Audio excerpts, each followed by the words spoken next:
안녕하십니까? 이화여자대학교 미래교육연구소 황재훈이라고 합니다. 처음 인사드리겠습니다. 오늘 진행되는 한국교육행정학회 세대교육연구위원회 포럼은 오전 10시부터 12시까지 진행될 예정입니다. 순서는 대회 및 포럼 참가자 소개에 이어서 학회장님의 인사 말씀이 있을 예정이고요. 그 뒤로는 이화여대 미래교육연구소 소장님이신 정재훈 교수님의 환영사가 있을 예정입니다. 뒤이어서 신사임 센터장님의 생성형 인공지능의 이론과 실제라는 발제가 이어질 예정이고, 두 번째 발제로는 충남교육연구정보원의 김용욱 선생님께서 챗 GPT와 함께하는 초등교사의 하루에 대해서 말씀 나눠주실 예정입니다. 이어서 세 번째로는 대전 이문고등학교의 황유리 선생님께서 챗 GPT 학교 현장 적용 사례에 대해서 세부적으로 논의를 이어나가 주실 예정이고요. 발제가 모두 마무리된 예정의 이후에는 윤정일 교수님께서 자장으로서 토론을 이어나가 주실 예정입니다. 이후 오늘 포럼은 마무리하도록 할 예정인데요.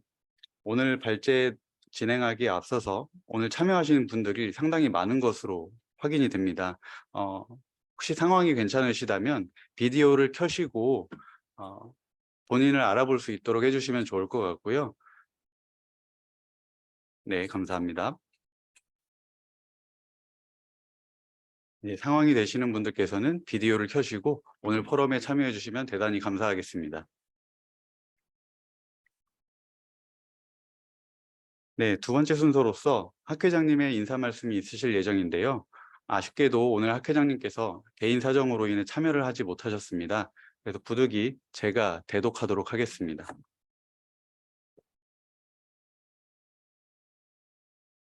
환영사, 존경하는 학회 회원 여러분, 그리고 본 포럼에 참석해 주신 여러 교수님들, 대학원생분들 모두 안녕하십니까? 한국교육행정학회 회장 김병주입니다. 먼저 오늘 이 자리에 모인 여러분 모두를 진심으로 환영하며 감사의 인사를 드립니다. 그리고 부득이하게 참석하지 못하여 대신 말씀을 드리게 된 것을 매우 죄송스럽게 생각합니다.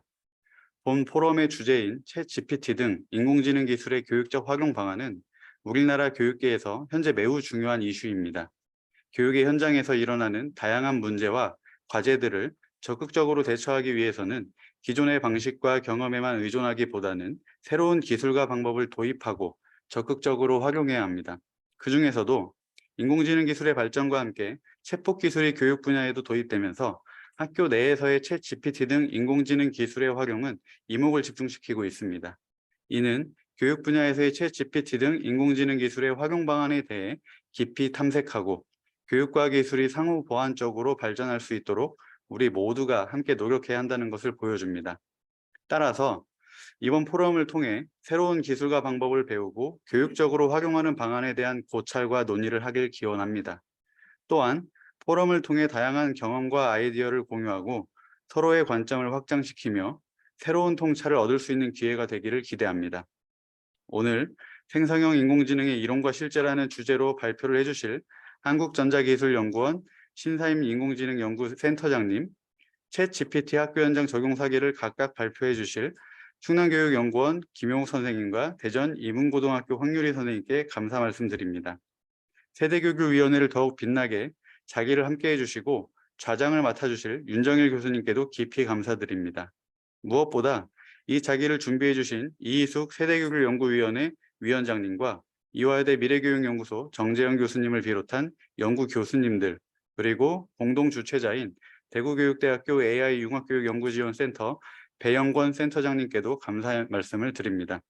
앞으로도 한국교육행정학회는 교육의 현장에서 발생하는 다양한 이슈와 과제들을 학회 구성원들과 함께 고민하고 새로운 방안을 모색해 나가고자 합니다. 이번 포럼을 통해 더욱 많은 아이디어와 지식을 얻고 교육의 혁신과 발전에 기여할 수 있는 계기가 되길 바랍니다. 2023년 7월 15일 한국교육행정학회 회장 김병주.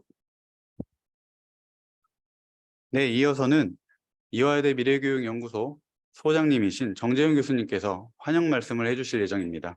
정재훈 교수님 앞으로 나와 주십시오.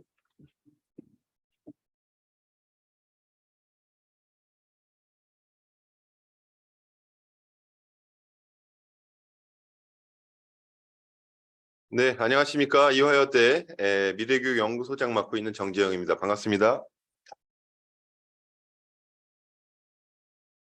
저희 이화여대 미래교육연구소에서는 여러 가지 연구를 진행하고 있는데 그 중에 하나가 챗GPT를 교육적으로 어떻게 올바르게 활용할까라는 부분을 연구를 하고 있습니다.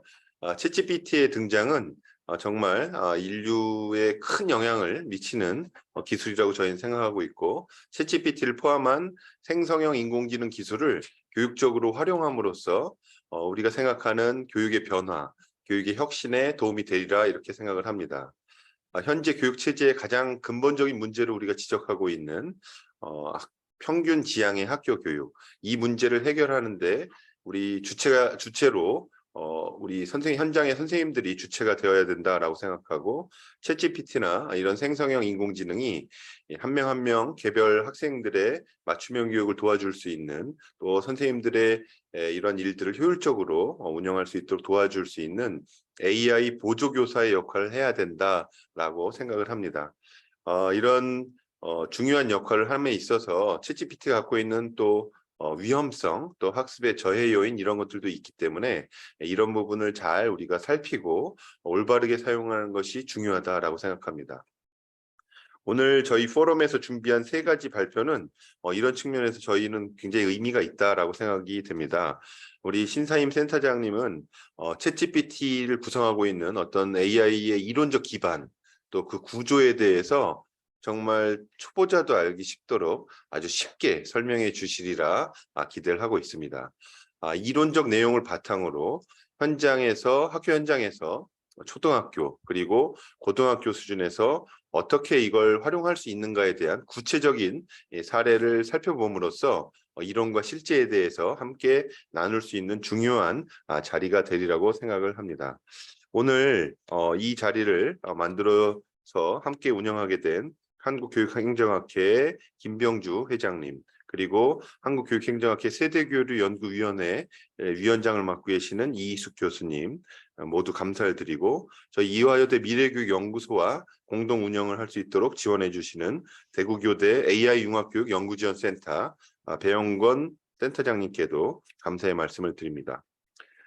여러 번 언급됐지만 오늘 이 자리에 세대교류위원회의 의미를 더 함께 해주신, 또 서울대 명예교수이시기도 하고 한국교육행정학회 회장, 이사장님을 다 역임하신 우리 원로 윤정일 교수님을 함께 모신 게 저에게는 굉장히 큰 영광이라고 생각되고요.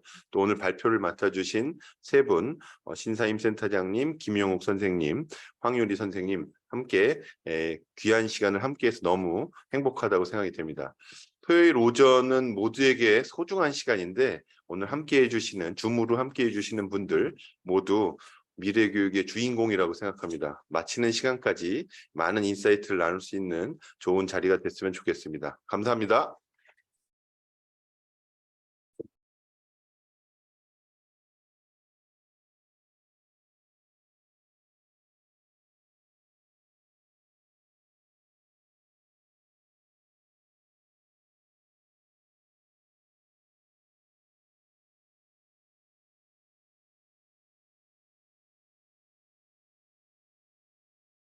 네, 학회장님의 인사 말씀과 그리고 이화여대 미래교육연구소의 소장님이신 정재윤 교수님의 환영사가 있었습니다.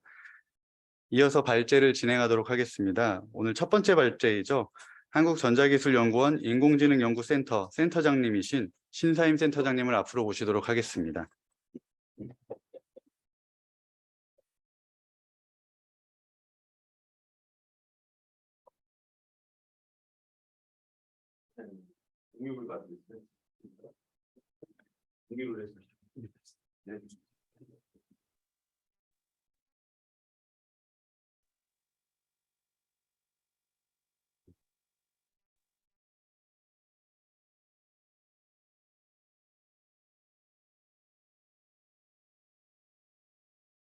네, 안녕하세요. 저는 한국전자기술연구원 인공지능연구센터에서 근무하고 있는 신사임이라고 합니다. 자료가 잘 보이시겠죠? 제가 짧은 시간 동안 좀 이론 강연을 드려야 돼서 잘 전달할 수 있을지 좀 걱정이 많이 되는데요. 제 발표 제목이 생성형 인공지능의 이론과 실제입니다. 오늘 강연 저희 포럼의 제목에는 챗 GPT라는 엔지니어 입장에서 보면은 오픈 AI에서 만든 하나의 모델 이름이 최근에는 워낙 서비스가 많이 확산되다 보니 파급력이 크다 보니까 약간의 일반 명사 같은 형태로 쓰이고 있는데요. 인공지능 기술 면에서 봤을 때는 생성형 모델, 생성형 AI 모델, 요즘은 정확히 말씀드리면은 초거대 생성형 AI 모델이라고 말씀을 드릴 수 있을 것 같고, 기술 용어를. 그래서 제 강연에서는 단순히 챗 GPT뿐만 아니라 챗 GPT가 나오기 전에 최근 한 6, 7년 사이에 인공지능 자연어 처리 기술에서 어떤 변화가 있었고, 이 부분이 어떤 향상 부분이 있었고, 기술적으로 어떤 파라다임으로 바뀌었기 때문에 지금 이렇게 파급력이 큰 것인지를 좀 설명을 드리고 싶고요. 아무래도 수학 베이스가 좀 깊고 한 분야지만 최대한 그림으로 좀 시각화해서 개념을 좀 설명을 드리려고 하고 있습니다. 그래서 이게 실제적으로 AI 기술을 하시는 분들은 아니시지만, 이런 방식으로 모델이 만들어지고 이런 정도의 리퀘어먼트가 필요하니까 나중에 교육이나 다른 응용에는 어떻게 쓰일 수 있을지, 어떻게 발전나갈 수 있는지, 이런 부분에 좀 도움이 되셨으면 하는 바람으로 강연을 준비했습니다.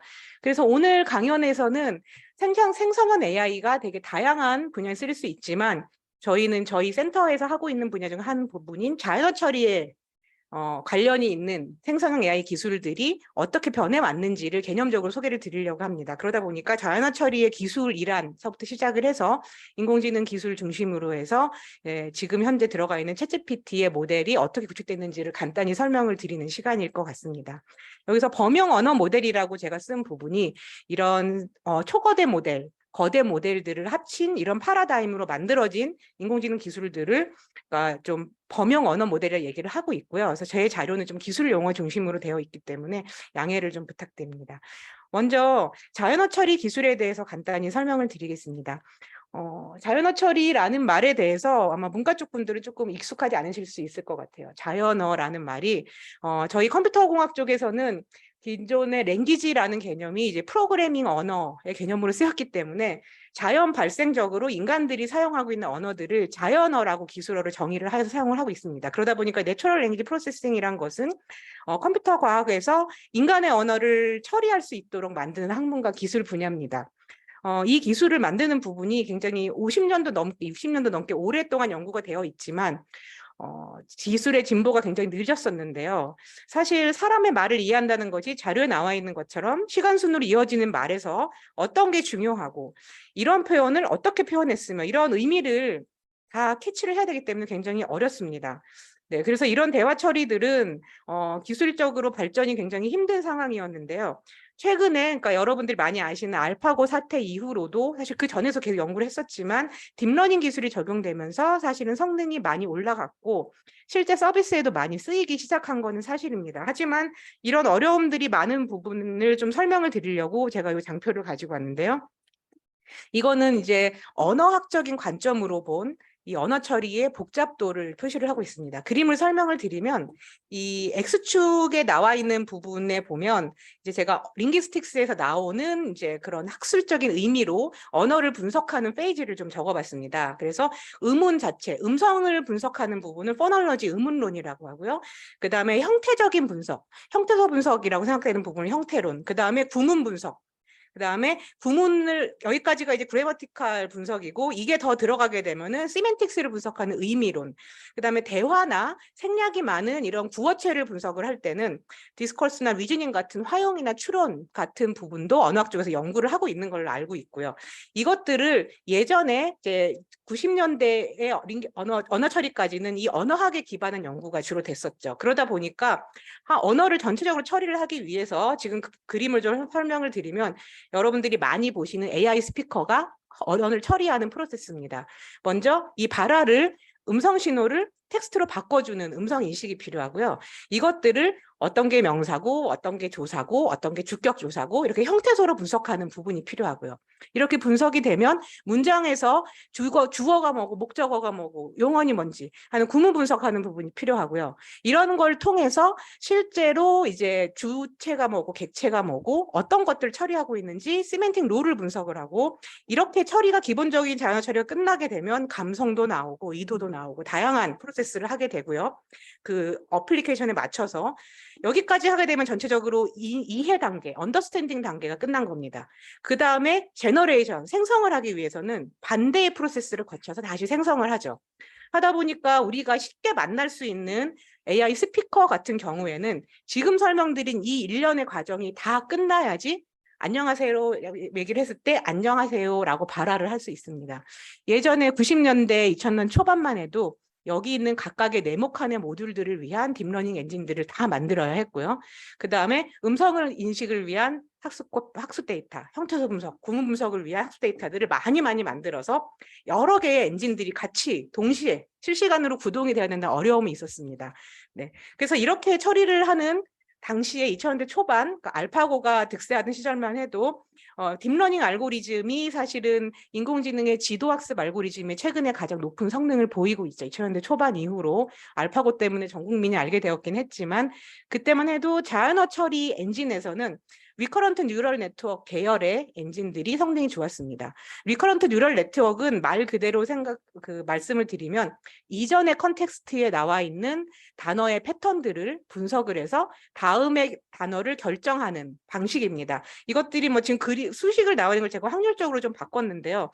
그림에 설명하는 부분이 여기 이제 예를 들어서 하나의 단어가 이렇게 들어가면 이전에 분석됐던 단어의 패턴들을 같이 합쳐서 탄젠트 커널 펑션을 통해서 값을 만들고 그래서 결국 학습이란 부분은 트레이닝 데이터를 통해서 이 탄젠트 커널 펑션에서 같이 곱해지고 있는 가중치 매트릭스를 구하는 일련의 방법입니다. 이것들을 뉴럴 네트워크로 하게 되고요. 이런 것들이 베리에이션이 돼서 계속 다양하게 모델들이 나오고 있었습니다. 왜냐하면 언어라는 것들이 시간적으로 이전과 이후에 같이 나오는 것들이 의미적 연관성이 굉장히 크기 때문에 이것들을 학습하는 게 자연어 처리를 하는데 핵심 요소이기 때문이었고요. 하지만 이런 RNN 계열의 방식들에는 문제가 존재를 했었는데 베니싱 그라디언트라는 기술 용어입니다. 개념적으로 생각을 하게 되면 이전의 컨텍스트를 계속해서 수식으로 반영을 하는데 이 컨텍스트의 길이가 길어질수록 여기서 넣을 수 있는 가중치의 중요도에 한계가 있기 때문에 멀리 등장하는 단어일수록 현재 단어를 결정하는데 중요한 단어임에도 불구하고 가중치가 적어질 수밖에 없는 수식적 한계를 가지고 있습니다.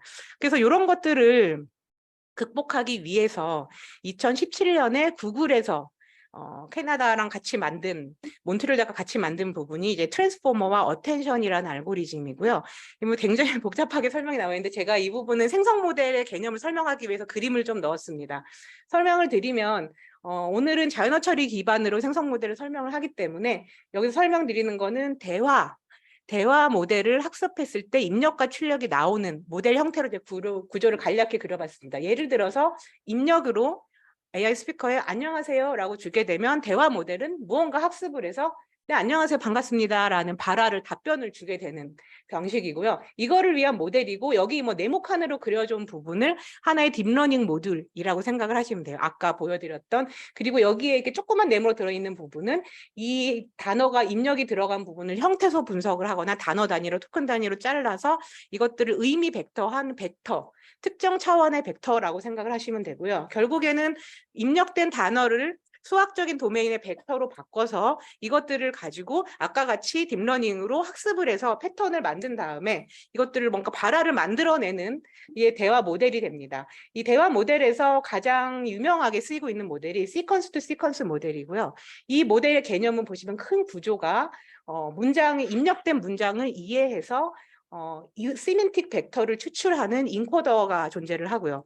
이 시멘틱 벡터를 입력을 받아서 실제로 발화로 만들어주는 디코더, 생성하는 모델이 존재합니다. 그래서 언어 이해를 위한 인코더 모델, 그다음에 생성을 위한 디코더 모델이 존재를 하고요. 저희가 챗GPT라고 말씀하시는 생성 AI 부분이 바로 이 디코더를 거대하게 학습을 한 내용이라 생각을 하시면 됩니다.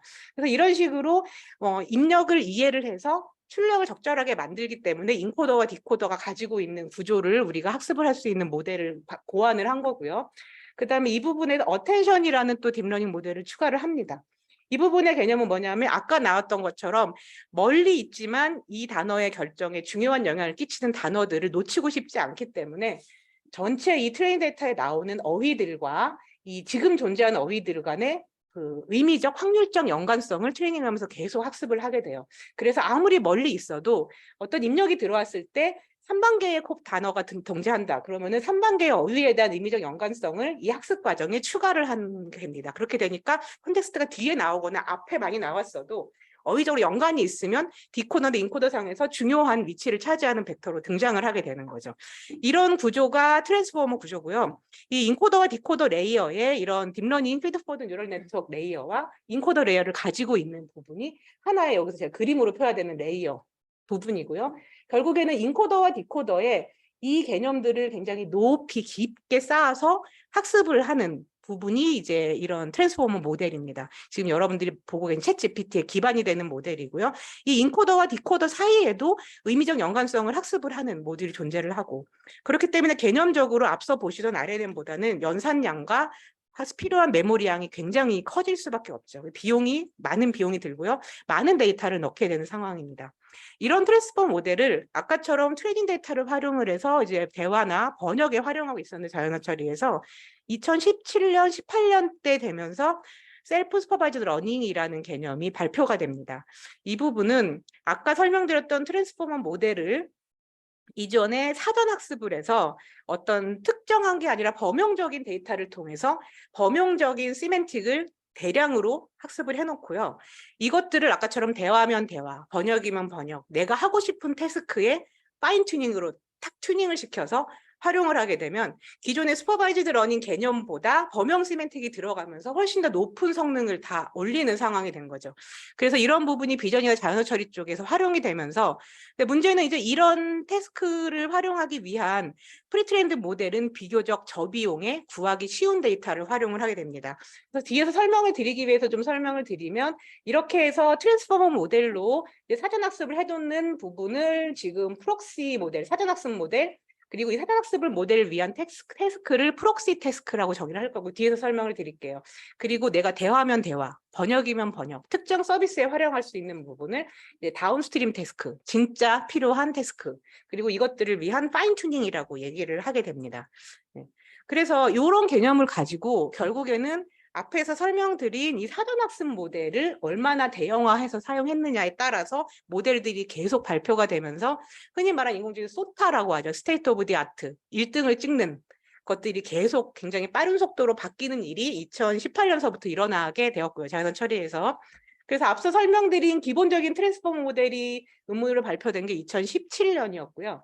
그 1년 뒤에 구글에서 버트라고 하는 인코더 모델을 만듭니다. 그래서 발표를 하고, 그러면서 이제 오픈 AI, 여러분들 알고 있는 챗 GPT는 오픈 AI에서 구글에 대항해서 그럼 디코더를 학습해 보겠어 라고 해서 디코더를 거대하게 학습한 부분이 GPT였어요. 그래서 GPT-1, GPT-2 알고리즘은 변함이 없이 모델이 커지면서 발표가 되면 성능이 오르는 것이 발표가 되고요. 한국어 같은 경우에는 이런 영어 모델을 가지고 데이터들을 한국어로 바꿔서 한 1년쯤 뒤에 이제 뭐 대기업이나 저희 같은 연구소에서 모델들을 공유를 하거나 이제 뭐 판매를 하는 상황이 되었었고, 그 다음에 나온 부분이 아까 설명드렸던 인코더와 디코더를 같이 가지고 있는 모델들이 또 있습니다. 이런 부분을 이제 구글에서 많이 만들었고요.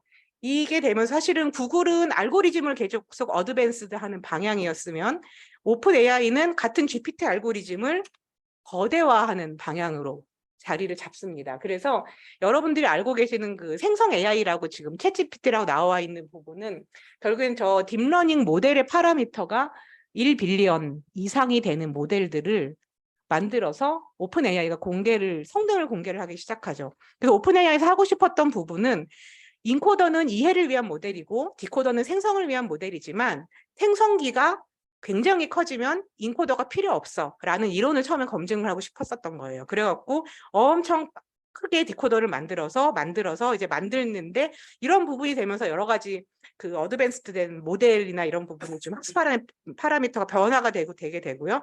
이런 것들이 나오면서 GPT-3가 나오고 그 다음 한 1년, 2년 안에 국내에서도 비슷한 규모로 사실은 네이버나 뭐 카카오에서 초거대 모델을 만들기 시작을 했습니다. 한국어를 기반으로 혹은 영어를 기반으로. 그리고 이렇게 되면서 성능이 좋아지면서 이 모델 파라다임, 구축 파라다임이 비전 쪽으로 넘어갑니다. 그래서 뭐 달2라든지 클립 같은 부분이 초거대 모델로 영상 데이터와 언어 데이터를 연계해서 만들어서 영상을 입력으로 주면 거기에 대한 자연어를 생성한다든지 자연어를 입력으로 받고 그것을 의미하는 그림을 생성하는 이런 기술들도 지금 가능한 상황이 됐죠. 검색도 가능하고. 그 다음에 나온 부분이 기술적인 파라다임인데 요 주황색까지만 했을 때만 해도 이제 기술적으로 그 학계에선 굉장히 놀랐지만 이런 것들을 서비스를 하긴 여러 가지 위험성이 있었습니다. 그런 부분 뒤에서 좀 설명을 드리고요. 이 서비스를 위해서 초거대 행성 모델을 고도화하는 또 알고리즘 작업이 들어갔고요. 그것들 이후에 발표된 부분이 바로 여러분들이 많이 보시는 챗 GPT라는 서비스고요.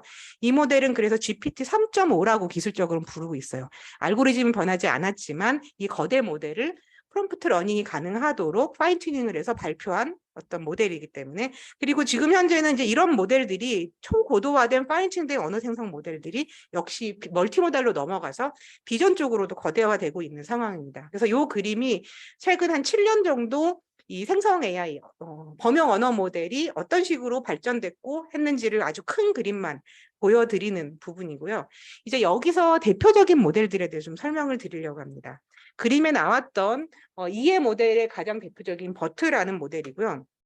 구글에서 2017년도에 공개를 했고 이제부터는 이런 대표 모델들의 어떤 스펙을 좀 보여드리면 설명을 드릴 건데 여러분들이 좀 관심 있게 보셔야 될 부분은 자세한 내용들은 크게 변하지 않고 어휘 스케일이 얼마나 커지는지 유니크한 어휘가 얼마나인지 그 다음에 단어당 벡터의 차원수가 어떤지 이 차원이 커지면 결국엔 좀 더 정교한 의미를 표현을 할 수가 있고요. AI가 그리고 대신에 구축을 위한 서비스를 위한 연산량이 굉장히 늘어나는 단점을 갖고 있습니다.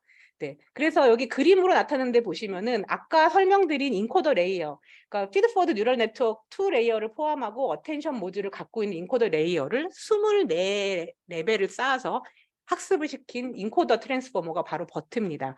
그리고 데이터들이 한 3,300만 단어의 비정형 텍스트, 웹이나 이런 데서 긁어온 텍스트로 학습을 했고요.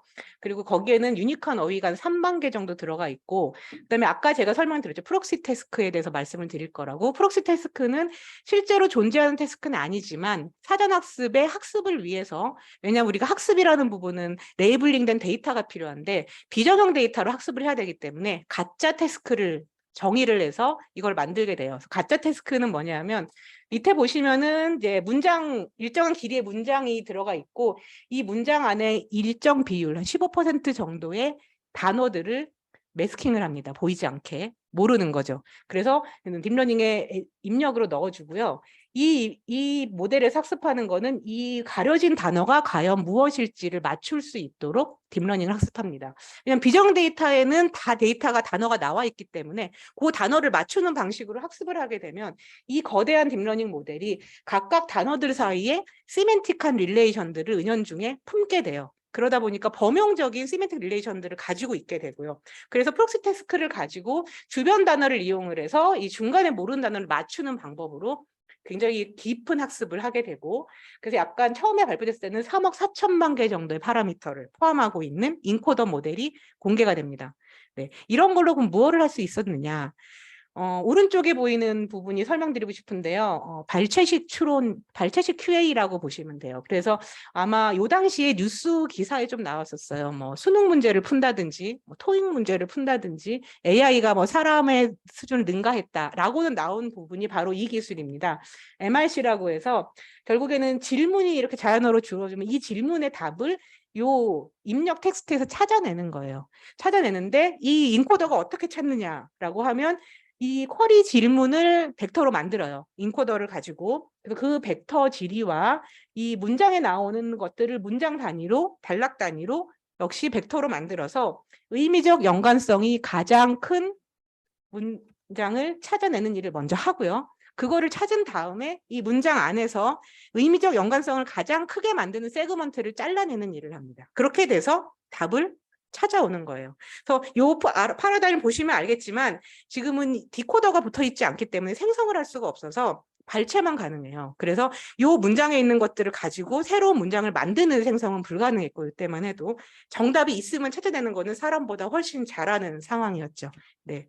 그 다음에 오픈AI에서 만든 GPT-2는 1, 2는 반대로 디코더를 아마 한 48레이어 정도 쌓아서 만들었어요. 그래서 이 다음부터 가시면 6개월 단위로 발표되면서 학습 데이터가 팍팍 늘어나는 걸 볼 수 있고요. 파라미터도 몇 배씩 계속 뛰는 걸 볼 수 있으세요.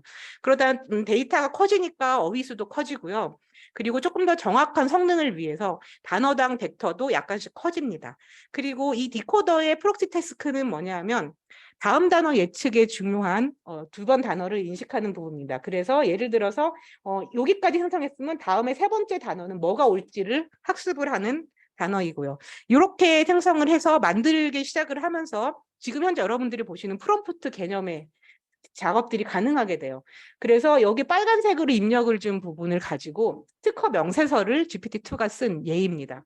그런데 이 당시만 해도 파라미터 수가 크지 않아서 굉장히 보면 문법적으로 유려한데 의미적으로 아무 의미가 없는 뭔 말인지 모르겠는 데이터를 만드는 현상이 있었어요. 네. 그래서 GPT는 한계가 있다라고 하고 있었지만 사실은 요거가 넘어가면서 GPT-3 여러분들이 쓰시는 부분은 결국에는 이 레이어가 96개 레이어로 4배를 키웁니다.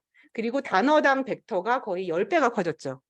그리고 예, 근데 알고리즘은 똑같아요. 이렇게 만들어서 쓰게 하니까 결국엔 인코더가 없어도 여러분들이 쓰시는 것처럼 디코더에서 굉장히 좋은 생성 결과를 보이더라라는 부분이 있고요. 그다음에 또 한 가지 가능한 부분이 이제 프롬프트 러닝이 가능해진 거죠.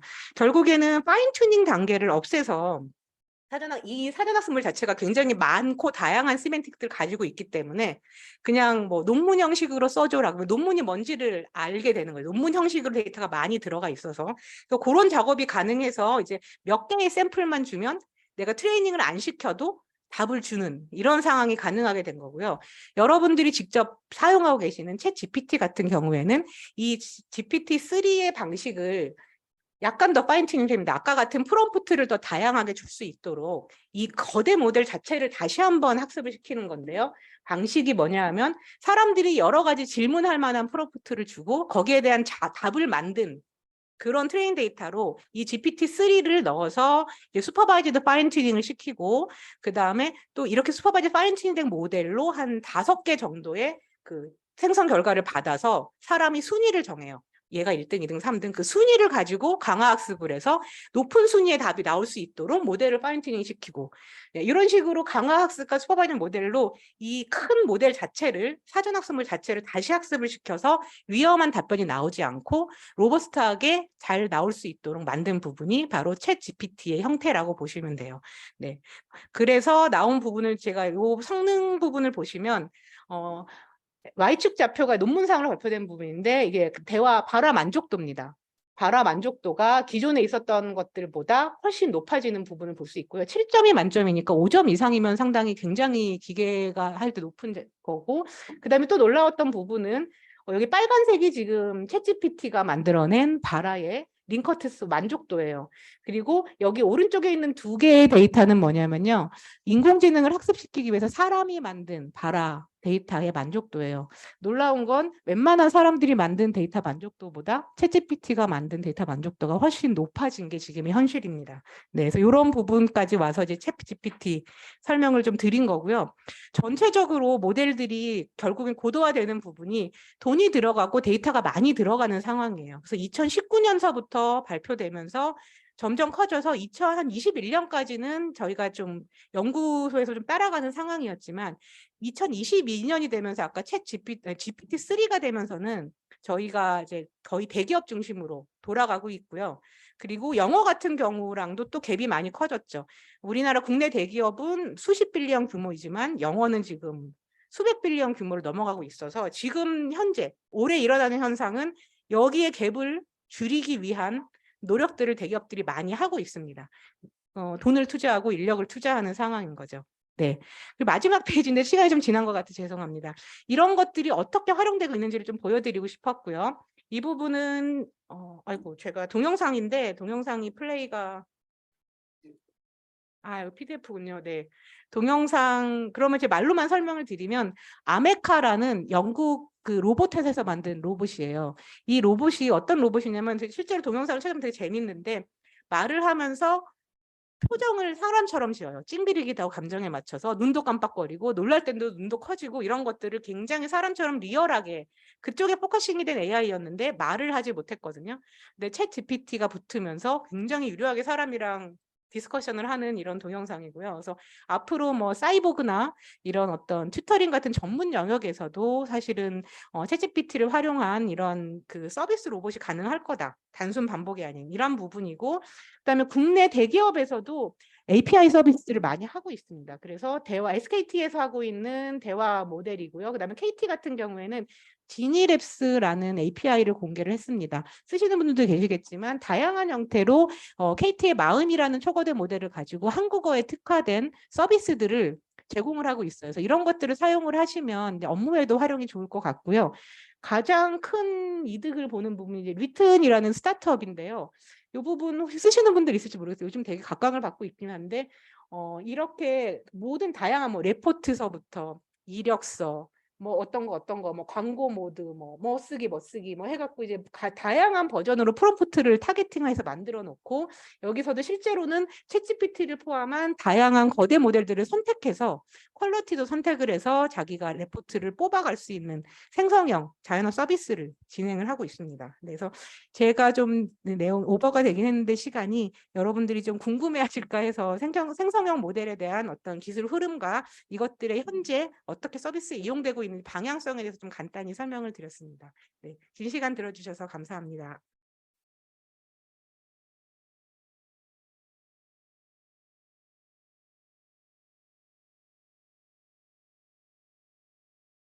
네, 첫 번째 발표해 주셨던 신사임 센터장님께서는 인공지능 언어 모델의 발자취에 대해서 시간 흐름에 따라 개관해 주시면서 저희의 이해를 구해 주셨고, 그리고 이제 챗 GPT 지금은 거의 안 써보신 분이 없을 정도로 상용화되어 있는데 챗 GPT와 관련된 여러 가지 용어에 대해서 배경을 설명해 주시면서 저희의 이론적인 이해를 구해 주신 것 같습니다. 그리고 마지막으로는 향후 이와 같은 기술이 어떤 여러 가지 분야에도 활용 하다는 것 점에 대해서 좀 미래지향적인 안목을 제시해 주신 것 같아서 많은 도움을 받은 것 같습니다. 이어서 두 번째 발표는 충남교육연구정보원의 김영욱 선생님께서 챗 GPT와 함께하는 초등교사의 하루에 대해서 발표를 해주실 예정입니다. 김영욱 선생님 앞으로 나와 주십시오.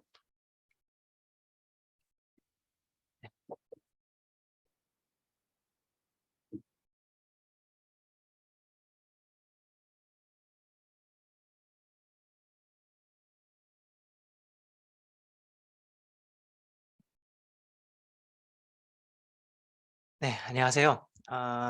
챗GPT의 신세계를 맛보고 그 후로 현장에서 어떻게 활용할 수 있을지 밤낮 연구 중인 충남교육연구정보원 교사 김용욱입니다.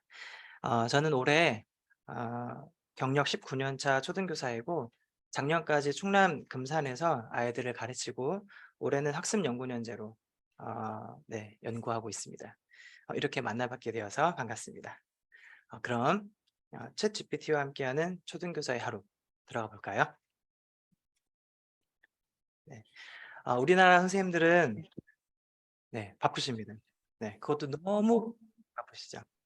가르쳐야 할 것이고 10개이고 또 학급 경영에 공문 처리에 또 각종 업무 계획과 진행 마무리까지 해야 하기 때문에 너무 바쁘세요. 거기다가 학교 폭력이나 악성 민원이 발생하면 그야말로 너무 힘든 상황이 펼쳐지게 되겠죠. 정말 너무 많은 일들이 교사들에게 짐지어졌습니다. 어떻게 하면 이 짐들을 조금이나마 덜어줄 수 있을까 고민을 하게 되었는데요. 저는 챗 GPT에서 그 실마리를 찾을 수 있었습니다. 지난 3월에 실시한 어느 설문조사에서 5,200명의 선생님 중 90%가 넘는 선생님들께서 챗 GPT 사용 필요성에 대해서 크게 공감하셨습니다.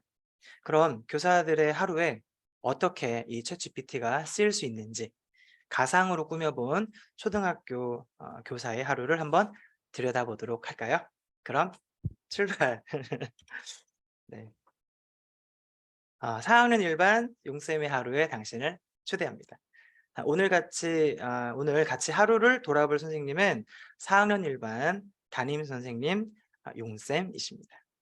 반갑습니다. 아침 8시 20분이 되었죠. 용쌤은 학교에 출근하셨고 학급에 들어가기 전에 교무실에 잠깐 들리셨어요.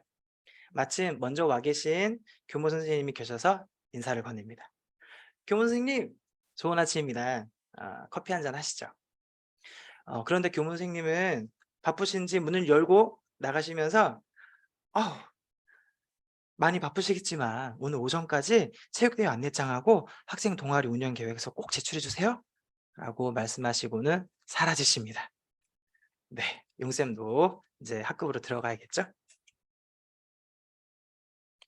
8시 30분이 되었어요. 용쌤은 대답을 하고 스마트폰에 알람을 맞춥니다. 시리야, 이따 11시에 안내장을 만들고 운영 계획서를 올려야 한다고 미리 알림해줘. 그리고 아이들을 만나러 4학년 1반 문을 엽니다. 그런데 문을 여는 순간 아이들이 쏟아져 나옵니다. 선생님, 오늘 자리 바꾸는 날이에요. 지난번처럼 속담으로 짝꿍 정해요. 불사. 오늘 자리 바꾸기로 한 날이었지. 용쌤은 이마를 짚습니다.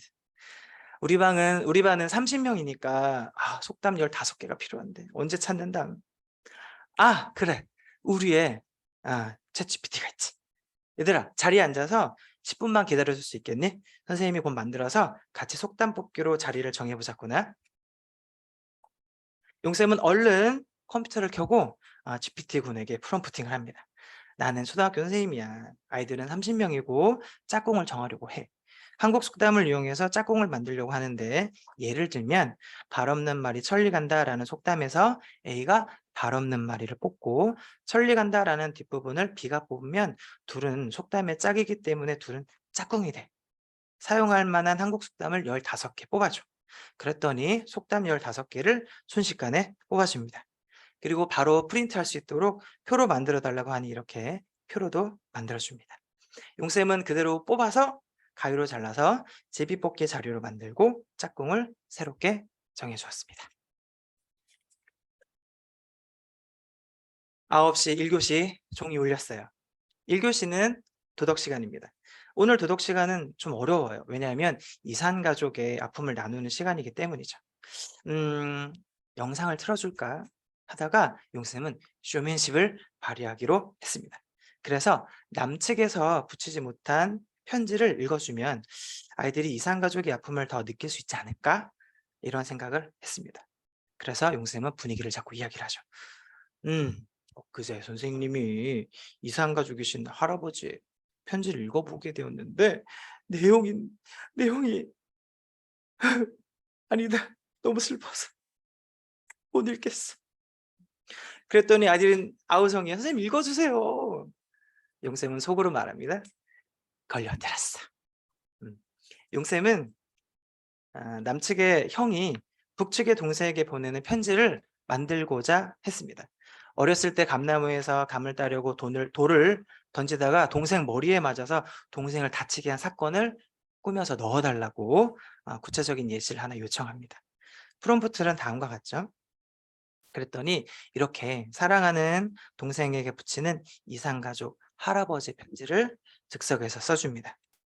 용쌤은 이것을 적절하게 수정하고 다듬어서 아이들에게 들려줍니다. 적당한 음악도 틀고 분위기도 잡고 목소리도 할아버지 목소리로 감정을 살려서 읽어주니 아이들이 수업에 몰입합니다.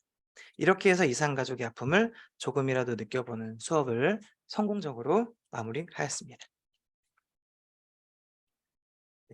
시간이 남자 선생님은 또 수수께끼도 만들고 사행시 만들기 즉석 대회도 시행하였습니다. 2교시 국어 시간이 되었어요.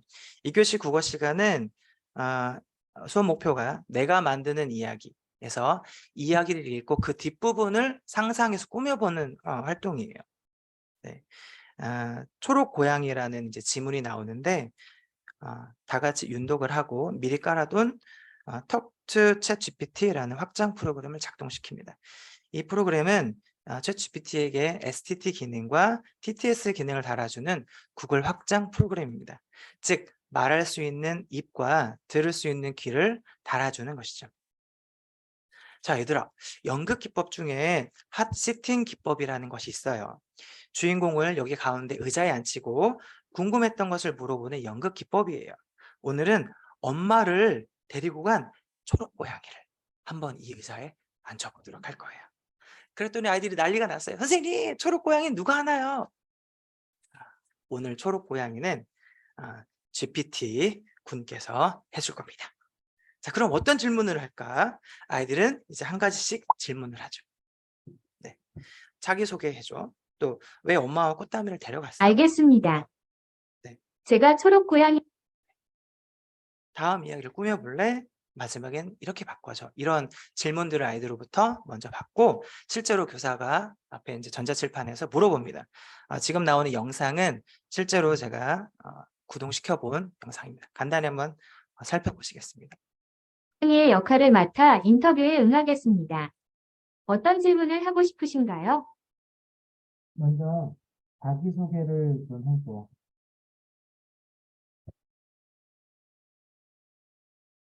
낄낄낄. 안녕하십니까? 저는 초록 고양이입니다.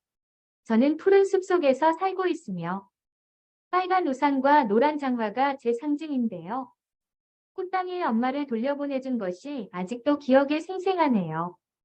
쉽게 상황을 이해할 수 있는 건 아니지만 매력적인 가족들을 만나는 것은 저의 즐거움 중 하나입니다. 뒷부분으로 넘어가 볼게요. 하지만요.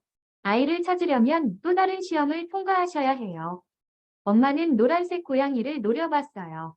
어떤 시험을 말하는 거야? 이 부분은 이제 학생들한테 그런데 학생들에게 다음에 어떤 이야기를 꾸며보면 좋을까라고 아이디어를 공유하고 나눈 다음에 그러면 두 번째 이제 엄마를 잡아가고 엄마가 이제 초록 고양이한테 어떻게 찾을까 이제 이야기하면서 그러면 나는 냄새로 한번 찾아보겠어. 그래서 땅콩 냄새, 고소한 땅콩 냄새로 찾는 것을 한번 이야기로 꾸며보자 라고 해서 이제 챗 GPT하고 함께 다음 내용을 꾸미는 장면입니다. 저기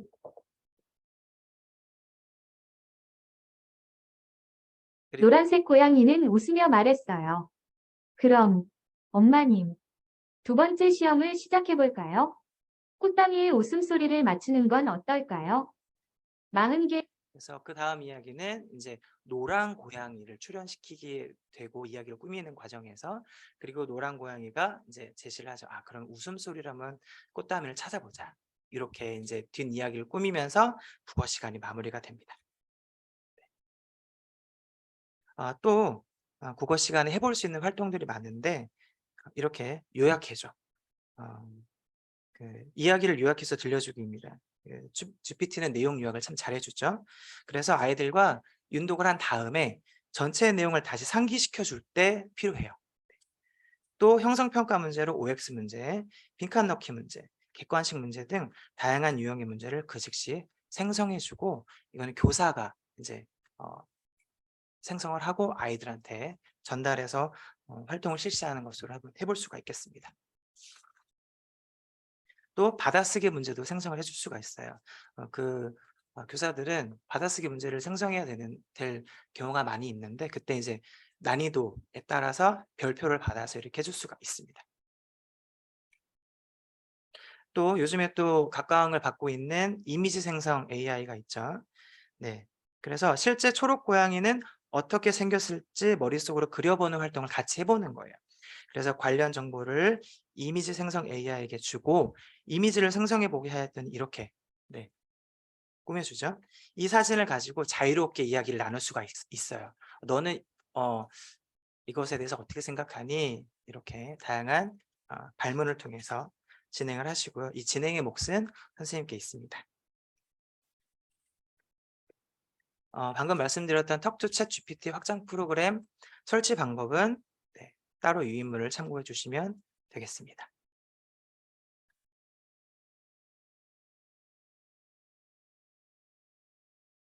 자,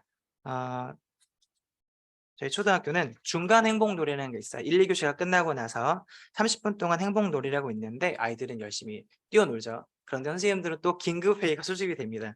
그래서 교무실로 다 모였죠. 오늘 회의 주제는 수학선도학교 슬로건 만들기입니다. 교무 선생님은 현수막에 걸 멋진 슬로건을 하나씩 교사별로 하나씩 제출해 달라고 요청하십니다. 우리의 용쌤은 기회는 이때다 싶어서 스마트폰을 꺼내서 GPT군을 불러냅니다. 왼쪽에 보이는 화면이 그 앱을 구동하는 화면인데요. 네.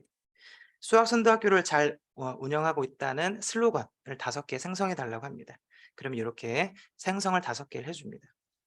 자기가 원하는 만큼 계속해서 반복할 수 있습니다. 그리고 이것을 각 반 선생님들께 하나씩 드립니다. 1반 선생님은 요거 쓰시고요. 2반 선생님은 요거 쓰시면 됩니다. 자, 그리고 제출하시고 우리는 자, 커피 마시러 갑시다. 네. 그리고 용쌤도 교실로 유유히 사라지게 되겠죠. 시간을 아끼는 좋은 방법이었던 것 같습니다. 3교시 전담 시간이 되었어요. 3교시 이 전담 시간은 담임 선생님들께 굉장히 황금 같은 시간입니다.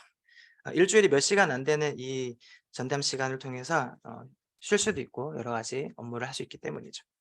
근데 그때 아까 아침에 미리 알림을 해뒀던 알람이 띠링띠링 울립니다. 교문 선생님께서 아침에 체육대회 안내장하고 그 다음에 동아리 운영 계획을 내달라고 하셨던 그 미리 알림이죠. 자, 우리 용쌤은 챗GPT를 켜고 초안 작성을 요청합니다. 네. 이미 기한해 놓은 체육대회 운영 계획서를 펼치고 이거를 앞에서부터 주르륵 드래그를 해서 복사를 하고 난 다음에 챗GPT에게 그대로 프롬프팅을 넣어줍니다. 그리고 왼쪽에 초록색 글씨처럼 이렇게 학부모님들에게 보낼 안내장 초안을 작성해 달라고 프롬프팅 합니다. 이때 중간에 그러니까 뭐 예를 들어서 일시, 장소, 주요 프로그램들은 중간에 따로 개조식으로 한눈에 보게 해달라고 특별하게 프롬프팅을 합니다. 그러면 이렇게 영상에서 보시는 바와 같이 안내장 문구를 잘 정리해서 써줍니다. 그러면 이를 그 학교마다 안내장 틀이 있거든요. 오른쪽에 보시면 이렇게 해서 정리해서 넣고 그대로 인쇄해서 발송하면 되겠습니다. 네. 또 한 가지가 남았죠. 네. 그리고 그 안내장을 내보내실 때 요즘 각 반에 그 다문화 가정들이 많이 있잖아요. 그래서 베트남어, 일본어 이렇게 번역 서비스를 각 반 선생님들께서 즉석으로 편하게 하실 수가 있습니다. 정말 뚝딱 만들어 주는데요. 제가 파악하기로는 32개 이상 외국어를 우리나라 말로 번역을 또는 반대로 외국말로 번역을 해준답니다. 자, 교무쌤이 요청한 것이 하나 더 남았죠? 무학년제 학생 동아리 운영 계획서 작성입니다. 자, 용쌤은 사진 찍기를 사진 찍는 동아리를 운영하고자 합니다. 그래서 이름부터 물어보았죠. 그랬더니 초안으로 쓸만한 것들을 생성해 줍니다. 첫 번째 없고, 두 번째 없고, 세 번째 프롬프팅을 할 때 빛나는 캡처 퀴즈 이거 마음에 드는데 그래서 이것을 선택을 합니다. 그리고 프롬프팅을 조금 길게 걸어줍니다. 무엇이냐면 1년 동안 35차시 커리큘럼을 짜는 프롬프팅을 걸어주죠. 초등학생 15명으로 구성된 사진찍기 학생 동아리를 1년 동안 운영하려고 해. 모임 횟수는 주당 1회고 총 35번 만날 생각이야. 학생들이 초급이 많아서 쉬운 것부터 시작하고 17회 때 한 번, 마지막 34번째 때 전시회를 운영할 생각이야. 1회 때 오리엔테이션, 35회 때는 마무리 평가 다과회를 진행할 거야. 회차와 주제, 그리고 주제에 대한 상세 내용을 표로 만들어줘. 그리고 한 차 시당 수업은 40분이야. 이렇게 좀 상세하게 프롬프팅을 걸어줍니다. 그러면 오른쪽에서 보는 것 같이 1에서 35차시 주제가 나왔고 상세한 내용이 나옵니다. 그런데 35회차를 한 번에 걸어달라고 하면은 이렇게 묶어서 나오는데요. 10개씩 끊어서 달라고 하면은 각각 회차별로 잘 안내해서 줍니다. 그 다음 과정 중심 평가 기준 루브릭을 생성해 달라고 하죠. 저는 이제 3가지 관점에서 5가지 루브릭을 짜달라고 이렇게 부탁을 했더니 그리고 표로 해달라고 부탁을 해서 결과가 이렇게 나왔습니다. 정리를 한번 해볼까요? 우리가 교사들이 필요한 것은 목적, 방침, 기대, 효과, 예산 이런 것들이 다 아우러진 하나의 세트가 필요한 거죠. 그래서 목적과 방침, 기대, 효과도 다 관련되어서 요청을 합니다. 특별히 신기한 것은 이마트 아시죠? 이마트 기준으로 이제 우리가 1년 동안 사용할 예산이 100만 원인데 이 100만 원을 운영 계획을 할 수 있도록 좀 초안을 짜줘. 예산 초안을 짜줘 하면 이렇게 예산까지 짜줍니다. 특별히 우리 반에 다과비 10만 원을 꼭 넣을 거야 하면은 10만 원을 정확하게 책정을 해줍니다. 이것을 종합해 보면 이렇게 한글 문서로 총 4쪽짜리 운영 계획서가 나옵니다. 그렇다면 무엇을 할까요? 이제 이제 10분이 남아서 운동장 산책을 가는 겁니다. 불 한 포기가 싱그럽습니다. 4교시가 되었어요. 4교시는 음악입니다. 용쌤은 평소에 음악을 좋아하고 아이들과 노래를 자주 부르는 편이죠. 우리 학교 체육대회가 얼마 남지 않은 상황에서 뭔가 특별한 수업을 하고 싶은 우리 용쌤이 오늘 뭔가 수상한 일을 벌이고 있습니다. 그것은 바로 우리 반 응원가 작곡입니다. 아이들과 함께 응원가에 들어갈 가사를 같이 뽑아보고 챗GPT에게 초안을 작성해 달라고 합니다. 이때 가사와 화성 코드를 요청합니다. 그러면 5가지 핵심 단어들을 넣고 1절과 후렴 그리고 랩 부분을 요청합니다. 그랬더니 가사와 4개의 진행 코드를 적어줍니다. 자, 초안을 가지고 우리 용쌤은 멜로디를 흥얼흥얼 한번 해봅니다. 랩의 길이가 조금 더 필요하니까 랩을 조금 더 연장해서 추가 프롬프팅을 해서 부탁을 합니다. 이렇게 해서 완성된 4학년 일반 응원가입니다. 들어보시겠습니다. 가사는 용쌤과 GPT가 했고요. 코드는 GPT가 해준 대로 그대로 생성해 보았습니다. 자막과 영상은 브루라는 그 소프트웨어와 미드저니 이미지 생성형 AI를 썼습니다. 노래는 제가 했는데요. 양해하고 들어주시기 바랍니다.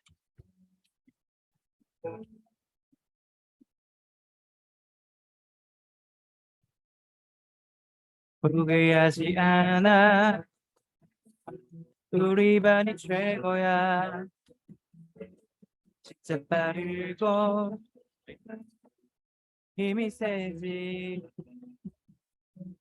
먹을 필요 없어 우리 반이 이길걸 누가 강한지 보여줄게 우리 학교의 진정한 히어로 우리 학교의 진정한 히어로 야 우리가 뛰면 세상이 흔들려 함께 달려봐 너와 내가 서로 잡고 강한 의지로 우리 레전드를 만들어 자신감 넘치는 우리들은 히어로 우리가 웃으면 세상이 밝아져 어디든지 갈 수 있는 쇼를 슈퍼파워 너와 내가 힘을 하는 체육계획 사람을 정리 멋있다 우리들은 히어로 우리 학교에 이렇게 신나는 음악 만들어 봤습니다. 점심시간 때는 그 어도비 파이어플라이를 통해서 이렇게 체육대회 때 같이 입을 단체 티도 디자인을 한번 생성해 보았습니다. 소품 제작도 가능합니다. 자, 이게 5교시 이제 영어 시간이 되었습니다.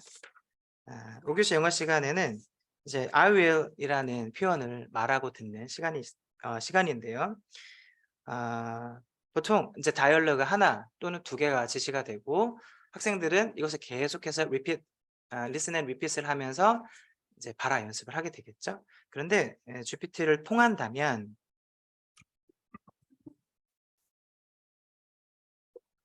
What will you do this summer? I'll read many books. How about 지금 들으시는 거는 기존의 이제 교과서에서 제시하는 다이얼로그입니다. 이것을 계속 반복하다 보면 좀 지루하기도 하고 또 개인형 그 수준 맞춤이 어려우면 또 아이들은 또 흥미를 잃잖아요. 그래서 GPT를 통해서 수준을 맞춰서 생성해 달라고 할 수 있습니다. 네, 이렇게. 그리고 오늘 그래서 같은 수준, 같은 주제 또는 어려운 수준 또는 쉬운 수준으로 요청을 할 수가 있습니다. 영어 수준은 CFR이라는 그 유럽에서 일반적으로 사용되는 그 프레임워크가 있어요. 이것을 A1, A2 이렇게 쭉 되어 있는데 A1이 가장 쉬운 단계입니다. 이것을 사용을 해서 프롬프팅을 하면 And 수준을 visit different case. 지금 이제 listen and repeat. Excellent. Here's the next sentence. Brian, that's wonderful. 네. I will take many. 이런 식으로 영어 시간에도 활용을 할 수 있습니다. 방과 업무 시간에 용쌤은 이렇게 수많은 이런 업무들을 챗GPT와 함께 할 수가 있습니다. 더 많은 이야기들을 나누고 싶지만 제가 운영하는 네이버 블로그인데요. 소통의 창구로 이용하면 참 좋겠습니다. 마지막 말씀을 드리고 마쳤으면 좋겠습니다. 인공지능이 나를 대체하는 것이 아니고 인공지능을 사용하는 사람이 나를 대체한다라는 말을 어떤 유명하신 분이 하셨는데 2007년 6월 28일 아이폰이 첫 등장을 하고 스마트폰이라는 개념이 생겼습니다. 이제 포노사피엔스라는 말이 나올 정도로 우리 인류는 이 전화기 하나로 대부분의 일들을 처리해 나가고 있죠. 2007년 이후에 16년이 흘렀어요. 여전히 우리는 스마트폰을 사용하고 있고 그 개념 안에서 살아가고 있습니다. 인공지능은 어떻습니까? 인공지능이라는 특이점이 이제 확실시 되었어요. 이미 파도는 일었습니다. 누군가는 파도 위에 올라타고 누군가는 파도 아래 잠길 것입니다. 인공지능과 살아가야 하는 일들을 기회로 보고 학교 현장에서 많이 활용되었으면 좋겠습니다. Ride the tide. 선생님을 응원합니다. 지금까지 충남교육연구정보원 교사 김용욱이었습니다. 감사합니다.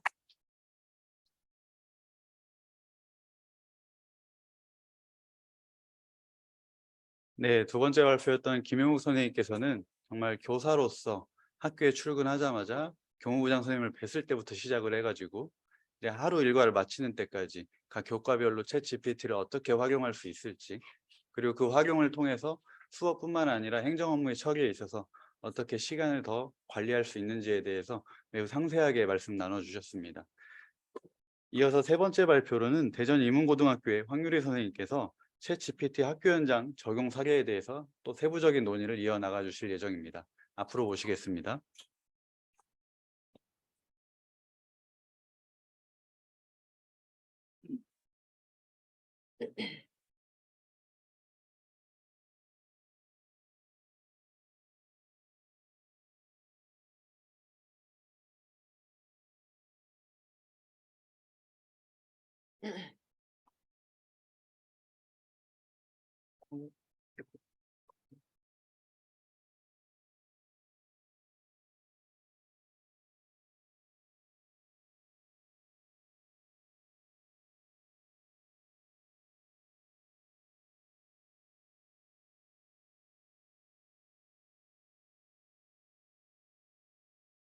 네, 안녕하세요. 저는 챗GPT 학교 현장 적용 사례 발표를 맡은 대전 이문고등학교 정보교사 황유리입니다.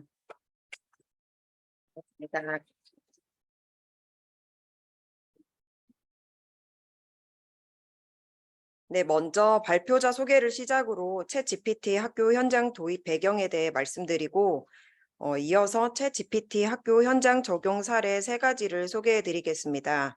그리고 챗GPT 학교 현장 적용 문제점과 해결 방안을 끝으로 마무리하겠습니다.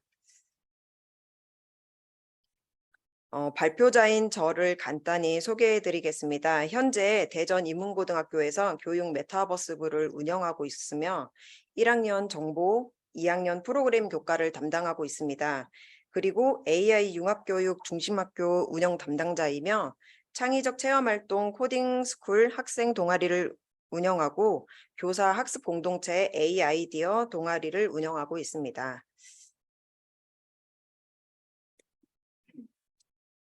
대학원 졸업 후에 이런 자리에서 발표하는 게 오랜만이고 떨려서 챗GPT에게 인상 깊은 인사말을 만들어 달라고 부탁하였습니다. 한번 읽어보도록 하겠습니다. 다 같이 화면 봐주시고 이렇게 챗 GPT가 정성스러운 답변을 해줘서 한마디로 요약해달라고 부탁하였습니다. 이렇게 존경하는 이화여자대학교의 학자 여러분과 함께 최신 AI 기술인 챗 GPT를 교육 현장에 어떻게 적용하고 그로 인한 변화를 논의하기 위해 모였습니다. 아직 초보 발표자로서 긴장되지만 이 중요한 주제에 대해 이야기하게 되어 감사합니다. 이 자리를 통해 AI를 교육에 어떻게 효과적으로 활용할 수 있는지에 대해 함께 고민하고 배울 수 있는 시간이 되기를 바랍니다. 감사합니다. 라고 대답해 주네요. 예, 발표 실력이 오늘 부족하더라도 너그럽게 이해 부탁드립니다. 네. 저희 학교 챗 GPT 학교 현장 도입 배경이 매우 궁금하실 텐데요. 저희 대전 이문고등학교는 AI 융합교육 중심학교를 운영하면서 학생들의 다양한 질문과 개별학습 요구와 교직원 업무 경감 필요성을 느끼게 되어 학교 내부 논의를 통해 챗 GPT를 도입하게 되었습니다. 그래서 도입 논의 과정 중에 교사 간 의견 충돌이 발생하게 되었는데요. 일부 선생님들은 인공지능 기술에 의존하는 것이 학생들의 창의성과 독립적 사고력을 저해하고 직접적인 교사와 학생 간의 상호작용이 줄어들면서 교육의 질이 저하될 수 있다고 우려하는 의견도 있었습니다. 다른 선생님들은 챗 GPT 도입으로 학생들이 개별적으로 질문에 대한 답변을 받을 수 있고 업무에 집중할 수 있는 환경을 조성할 수 있다고 주장하였습니다. 또한 인공지능을 효과적으로 활용하는 것은 미래 사회에서 필수적인 능력이며 학교에서도 이에 대한 교육을 제공하는 것이 적절하다라는 의견도 있었습니다. 이러한 교사들 간의 의견 충돌을 해결하기 위해 학교 내부에서 여러 차례 협의가 진행되었으며 의견을 공유하고 서로의 의견에 대해 이해를 도모하는 시간을 충분히 가졌고 학생들의 학습 효과와 교직원의 업무 효율성을 높일 수 있는 방안을 모색하게 되었습니다. 최종적으로 챗 GPT를 학교 현장에 도입하는 것에 대한 합의가 이뤄졌고 관련 교육 및 원활한 도입과 활용을 위한 대비책으로 전 교직원 챗 GPT를 유료 결제를 진행하게 되었습니다. 이러한 과정을 통해 대전 이문고등학교는 챗 GPT를 성공적으로 도입하게 되었고 학생들과 교직원들이 협력해서 최적의 교육 환경을 조성을 할 수 있게 되었습니다.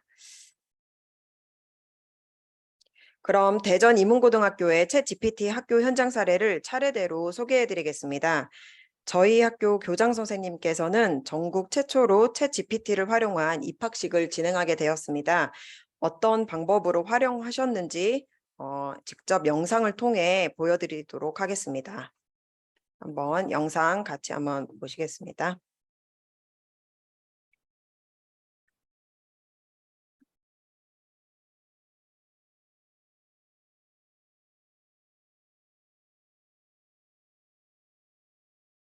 지금 교장 선생님께서 프롬프트에 대전 이문고등학교 172명 신입생의 입학을 축하하는 교장 훈화를 작성해 주세요라는 이제 챗 GPT에서 여러분들을 문을 위한 주셨습니다. 축하 메시지가 전달될 것입니다. 폰으로 확인하셔도 되고 직접 화면을 보셔도 되겠습니다.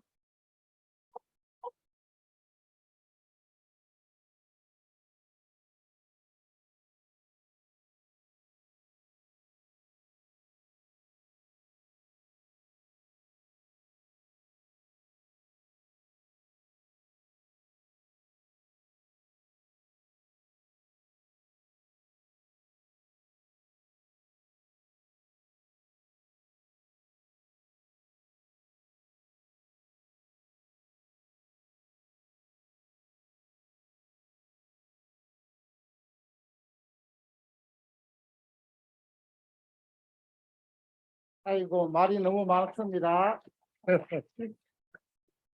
한마디로 줄여주세요.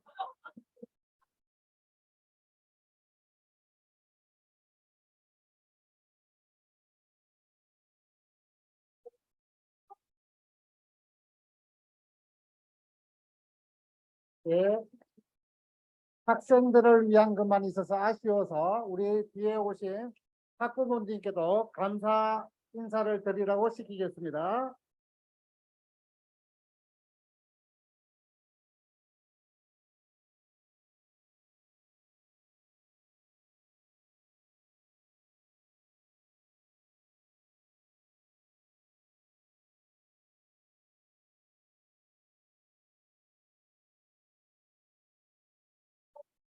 학부모님들 감사합니다. 다른 메시지를 주고 있습니다. 자, 우리 170명의 신입생 여러분들이 저희 이문고등학교를 선택해 주셨는데 과연 이 이문고등학교가 여러분들의 앞날을 밝혀줄 발전 가능성이 있는지 챗 GPT에게 한번 물어보도록 하겠습니다. 대전 이문고등학교가 발전 가능성에 대해서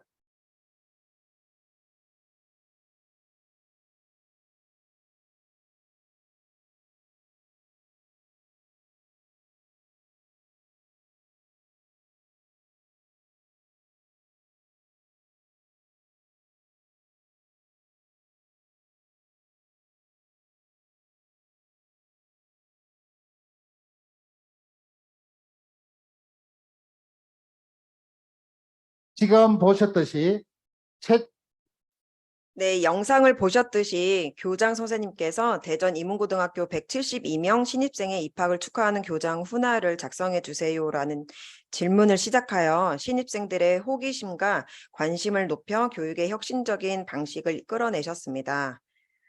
교장 선생님께서 입학식에 사용된 챗 GPT 질문 모음을 보시겠습니다.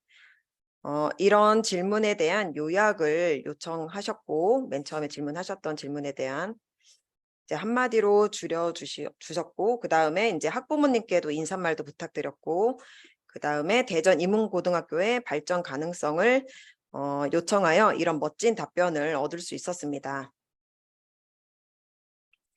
다음 사례로는 각 부서별 운영계획 수립에 반영된 사례들입니다.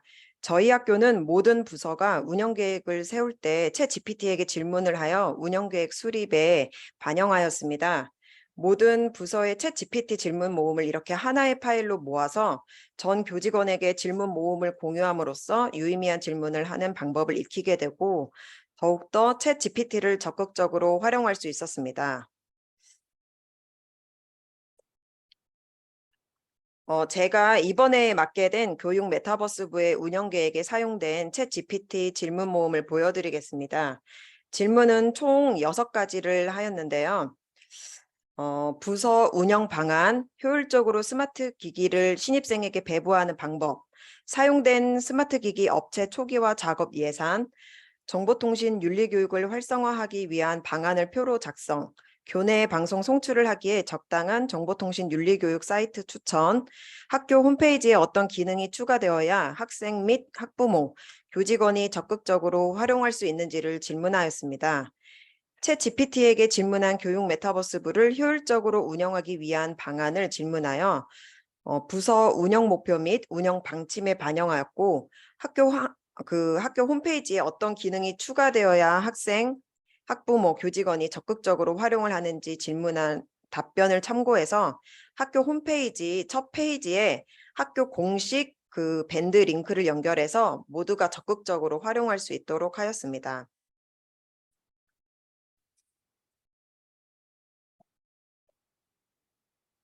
교육 메타버스부 운영계획 챗 GPT 질문 모음 중 운영계획서에 실제로 반영된 2가지 질문을 추려보았습니다. 첫 번째 질문은 고등학교 교육 메타버스 부서를 효율적으로 운영하기 위한 방안을 설명해 주세요라고 질문을 던졌을 때 체계적인 교육 프로그램 구성, 학생들의 참여 유도, 적극적인 교사의 참여 등 다양한 운영 방안을 제시해 주었습니다. 그리고 2번째 질문으로 학교 홈페이지에 어떤 기능이 추가되어야 학생 및 학부모, 교직원이 적극적으로 활용을 할까라는 질문을 하였을 때 온라인 수업 및 강의 영상 제공, 공지사항 및 일정 안내, 학교 소식 및 성과 공유 등 여러 가지 방법을 제시해 주어 현재 학생, 학부모, 교직원이 모두 함께 참여하고 있는 학교 공식 밴드를 홈페이지 하단에 링크를 연결해서 교내 행사 및 교회 행사를 공유하여 학교에서 일어나는 다양한 교육 활동을 쉽게 파악하고 소통할 수 있도록 하였습니다. 다음은 아까 제가 말씀드렸던 교내에서 실제로 운영하고 있는 교사 학습 공동체 AIDEA 동아리 운영 계획에 챗 GPT를 활용하여 운영 일정을 편성한 부분입니다. 운영 일정을 표로 작성해 달라고 질문으로 요청을 하였고 저희 학교 학사 일정을 고려해서 일정을 수정한 뒤에 운영 일정을 다음과 같이 편성하였습니다. 저희 교사 학습 공동체 AI디아 동아리 운영 계획 챗 GPT 질문 모음을 살펴보겠습니다. 첫 번째 질문으로 AI 교사 학습 공동체 활동을 통한 기대 효과 3가지를 제시해 주세요라는 질문에 다음과 같이 AI 교육 전문성 강화, 학생들의 AI 기술 습득, AI 교육 발전에 기여라는 답변을 받아 운영계획 기대 효과에 적용하게 되었습니다. 그리고 교사 학습 공동체 AI디어 동아리 운영의 학습 주제를 멋지게 표현해 달라고 요청하니 처음 질문보다 멋진 그런 성의 있는 답변을 얻을 수 있었습니다. 다음은 전 교과 평가 계획 수립에 반영된 챗 GPT 질문 모음입니다. 아까 마찬가지로 이전과 동일한 방법으로 하나의 파일로 전체를 다 만들어서 전 교직원에게 공유하였습니다.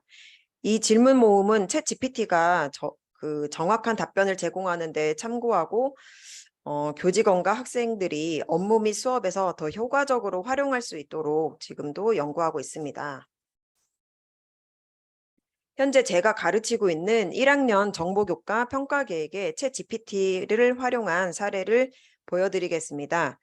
챗 GPT에게 일반계 고등학교 1학년 정보교과 영역명, 정보문화, 서술형, 성취 기준은 사이버 공간에서 발생하는 사회적 문제를 예방하기 위한 제도를 이해하고 사이버 윤리를 실천한다.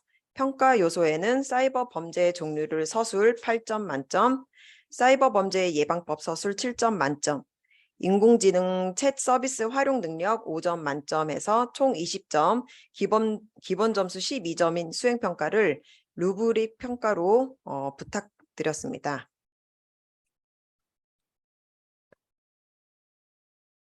챗 GPT가 루브릭 평가도 잘 적용해서 평가 기준을 표로 적절하게 잘 만들어 주었습니다. 그런데 이제 아까 기본 점수 12점을 좀 계산을 잘 못하는 부분이 약간 미비한 부분이 있었습니다. 실제로 정보교과에 적용한 평가 기준을 보여드리겠습니다. 챗 GPT의 답변을 토대로 학교 평가 기준에 그 양식에 맞게끔 수정한 부분입니다. 아까 기본 점수는 좀 다른 부분이 나와서 그 부분을 다시 수정해서 실제로 이렇게 적용을 하였습니다. 세 번째, 챗 GPT 학교 현장 사례로 1학년 정보교과 수업에 활용한 사례를 설명해 드리겠습니다. 1학년 정보교과 수업에서 사이버 범죄의 종류와 예방법을 챗 GPT를 활용하여 서술하는 수행평가를 진행하였습니다. 학생들마다 다양한 질문으로 사이버 범죄의 종류와 예방법에 대한 답변을 얻었고 그것을 토대로 유의미한 자료를 추출해서 정리해보는 시간을 가졌습니다.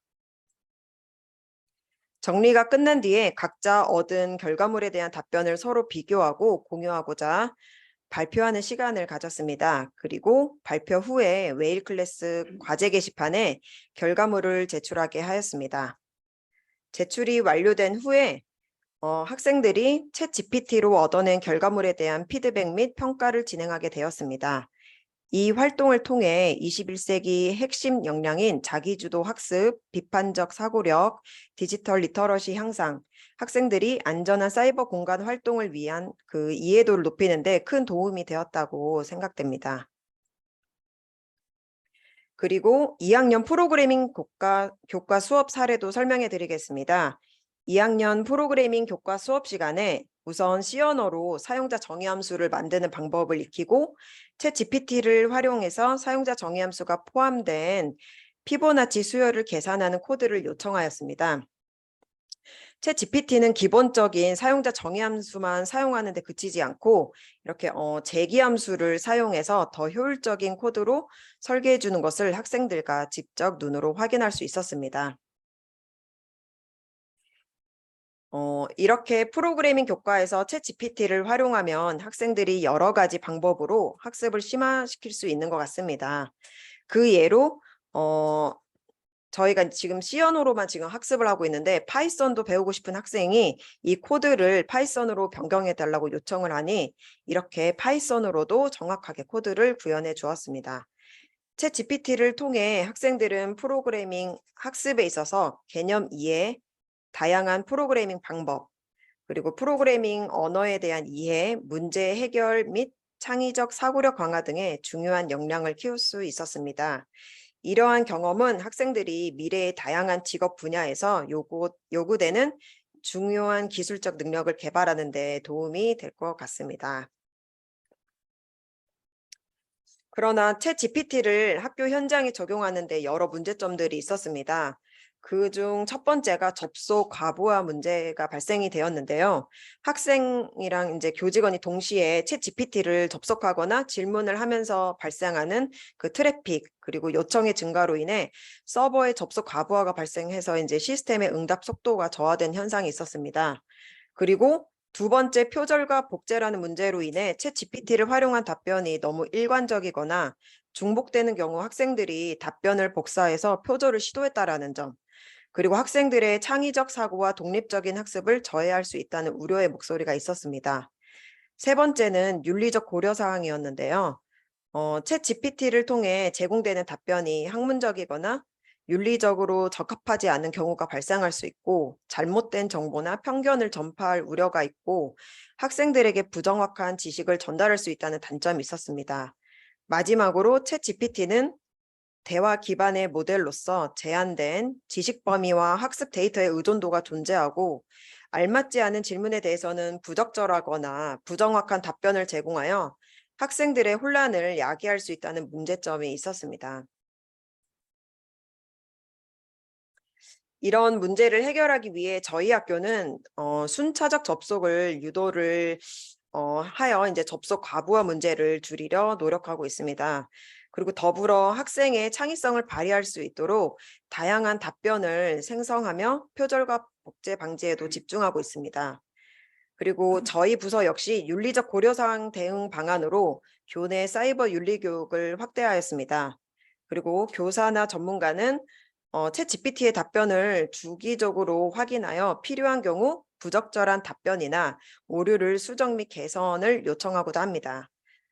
또한 모든 교육 활동 및 행정 실무에서 챗 GPT를 적극 활용하도록 유도하여 사례를 공유하고 생성형 AI 활용을 통해 효율적인 업무 사례를 구축하고자 합니다.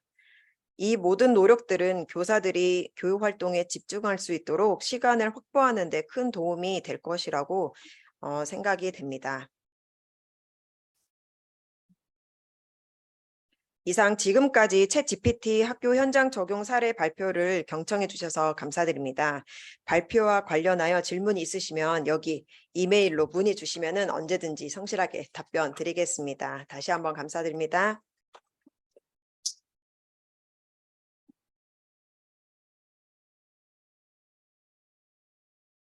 네, 대전 이문고등학교의 황유리 선생님께서도 이제 학교에서 챗 GPT를 활용하였던 여러 가지 사례, 예컨대 이제 입학식부터 시작을 해서 그리고 최근에 뭐 교사학습 공동체도 활발하게 운영이 되고 있는데 그 부분에 대해서도 어떻게 적용했었는지 각종 운영 계획서의 작성부터 세부적으로 논의를 이어나가 주셨습니다. 거기서 그치지 않고 이제 이와 같은 챗 GPT를 우리가 보다 잘 활용하기 위해서 앞으로 어떤 부분에 대해서 신경을 써야 되는지 실제 학교 현장에서 뭐 사이버 윤리 교육이라든지 각종 조치를 취하고 있다는 점 우리 선생님들께 공유해 주셨다는 점 감사드립니다. 이상으로 세 분의 발표를 모두 들어보았습니다. 이제 다음 순서로는 서울대 명예교수님이신 윤정일 교수님께서 세 분 발제에 대해서 총평을 해주실 예정입니다. 윤정일 교수님 앞으로 모시겠습니다.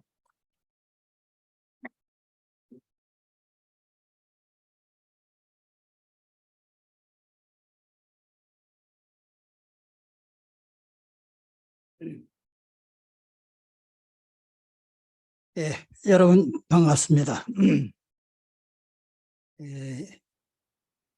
오늘 이 발표를 듣고 나니까 종합 토론도 챗 GPT한테 물어볼 걸 하는 이런 생각이 들었습니다.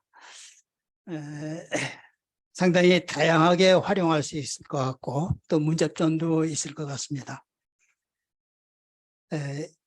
제가 1960년대 말에 우리나라에 컴퓨터가 2대밖에 없을 때 그때 그 컴퓨터 프로그래밍 교육을 받았습니다. 1년 동안 받았는데 당시에 나와 있는 언어 어셈블러, 코볼, 포츄란, 피에란 등등 받으면서 프로그래밍 하는 그 자격증까지 받고 그랬습니다.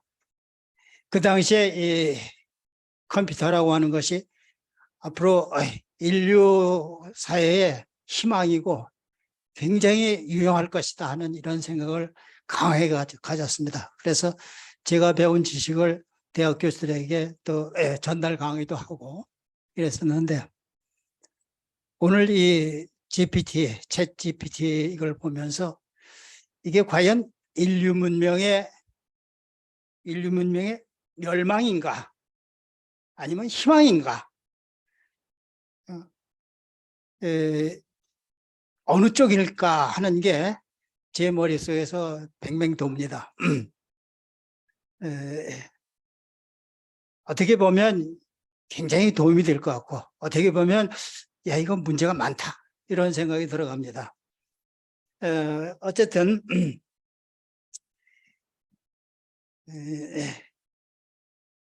제가 이 GPT가 나오고 나서 바로 한번 실험을 한번 해봤습니다. 이게 과연 얼마나 빨리 정확하게 답을 해주는가.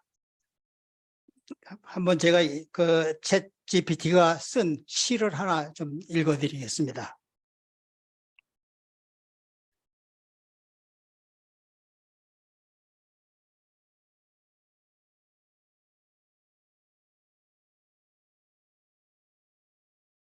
읽었어.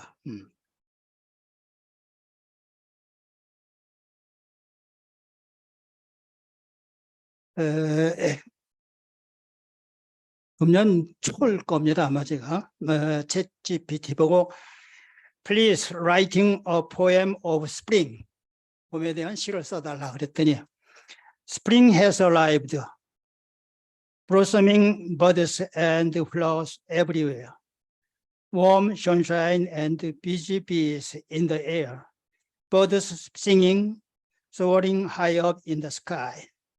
Spring is a season of new beginnings. 뭐 이런 식으로 해서 쭉 썼는데 금방 답이 와요. 금방. 그래서 내가 뭐라 그러냐면 Very nice 하고 답을 했더니 Thank you. I'm glad you liked it. If you have any more requests or if there is anything else can assist you with, feel free to let me know. 이렇게 또 답이 바로 오더라고요. 그래서 이 시가 좀 깁니다. 몇 번을 읽어봐도 야 내가 이거 시를 쓴다면 한 1년은 걸려도 이렇게 못 쓰겠다. 어떻게 단어를 이렇게 정확하게 찾아내는가. 그래서 시집을 한번 내볼까? 이 챗 GPT가 쓰는 시집을 내볼까? 이런 생각도 했었습니다. 근데 과연 그 조건을 주면서 시를 쓰라고 하고 또 수필을 쓰라고 하고 또 이 작품을 만들라고 뭐 아까 그 음악도 나왔습니다만은 그랬을 때 이거를 어떻게 걸러낼 거냐. 사람이 질문만 잘하면 챗 GPT가 다 해내는데 그러면 사람은 머리 안 쓰고 그냥 챗 GPT가 하는 것만 그냥 받아서 하면은 책이 되고 시가 되고 음악이 되고 아마 또 노래하려도 노래도 할 것 같습니다. 야, 이거 대단하다. 근데 오늘 이제 사례 발표 나온 거는 초등학교하고 고등학교입니다. 엄청 유용하게 쓰일 것 같아요. 행정에서. 또 이 선생님이 하시는 일이 여러 가지인데 그 학습 준비를 하는 데 있어서 필요한 질문이라든지 혹은 답이라든지 이걸 쭉 정리해서 선생님이 10시간 할 거 단 5분 만에 그냥 끝내버리고 굉장히 도움될 것 같아요. 행정이나 그것도 수업 준비에. 뭐 고등학교도 그렇겠죠. 근데 고등학교에서 근데 에세이를 쓰라고 써내라고 했을 때 그걸 어떻게 가려낼 거냐. 학생들이 챗 GPT 보고 에세이 써달라고 조건을 몇 가지 달고 그랬을 때 이걸 어떻게 가려낼 거냐. 오늘 대학의 그 적용 사례는 발표가 없었습니다.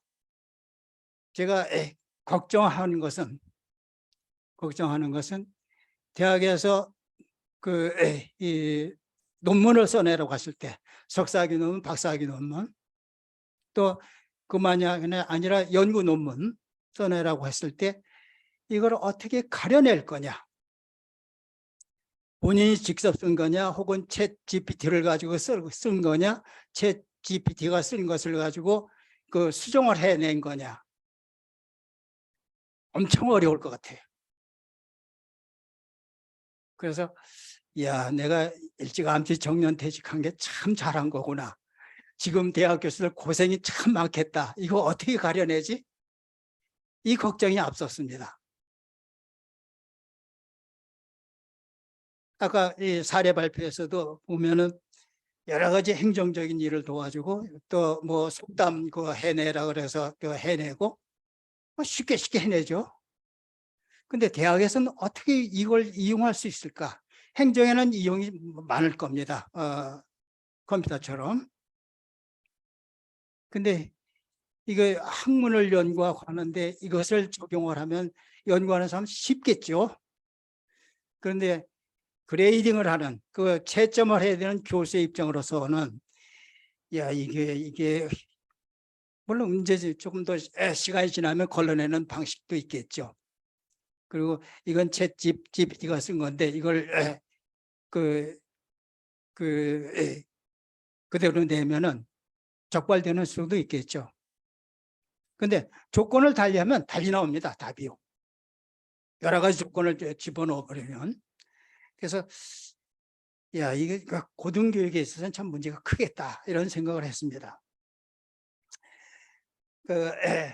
맨 먼저 발표하신 신사임당이 아니라 신사임씨 발표 보면은 생성형 인공지능 이론과 실제 상당히 아주 구체적으로 자세하게 인코딩, 디코딩 해서 설명을 해주시고 그 원리가 어떤 것이다. 아마 외국에서 하는 챗 GPT나 우리나라에서 하는 챗 GPT나 수준은 비슷비슷할 것 같아요. 오히려 우리가 앞섰을지도 모릅니다. 저는 그렇게 생각을 합니다. 우리의 수준이 결코 뒤지지는 않을 것이다. 그런데 중요한 것은 제가 좀 물어보고 싶습니다만은 중요한 것은 이 이론이 챗 GPT의 이론이나 컴퓨터 이론이 단 한 가지에 의해서 움직입니다. 온, 오프, 전기가 들어왔느냐 나갔느냐. 바이너리로다 해서 언어가 바이너리입니다. 이게 언어가. 어셈블리 랭귀지를 배우면 그게 나옵니다. 불이 들어왔느냐 나갔느냐. 이 두 가지 가지고 언어를 만드는 겁니다. 사실은요. 기본은 그렇습니다. 맞죠, 그게요? 예. 굉장히 복잡하지만은 결국은 전기불이 들어왔느냐 나갔느냐. 요거 가지고 이제 언어를 만들고 또 이 비교를 하고 디시전 메이킹을 하고 그럽니다. 여하튼 이 자연어 처리 기술이 인간 언어를 처리하는 기술이 굉장히 발전되어 있고 앞으로 굉장히 도움이 될 것이다 하는 것을 깊게 느꼈습니다. 그 발표에서. 그래서 우리 학회 회원들이 이 발표를 들으시면서 야, 참 어렵다 이렇게 생각하시는 분들 많겠습니다만 그거 다 이해하려고 할 필요 없습니다. 우리가 필요한 것은 챗 GPT를 교육적으로 어떻게 활용할 것인가, 그리고 여기서 발생하는 문제, 아까 이 세 번째 발표하신 분도 문제점을 제기를 했습니다. 표절과 복제의 문제, 또 윤리적인 문제, 이걸 어떻게 해결해낼 것이냐.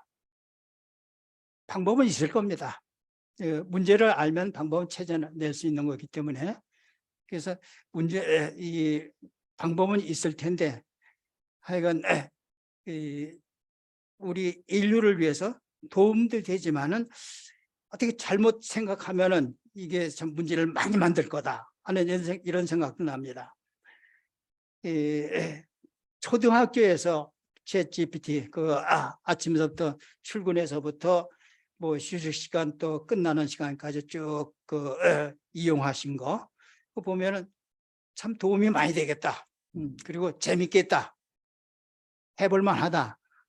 내가 교사라도 저렇게 계획하면 되겠다 하는 생각이 나더라고요.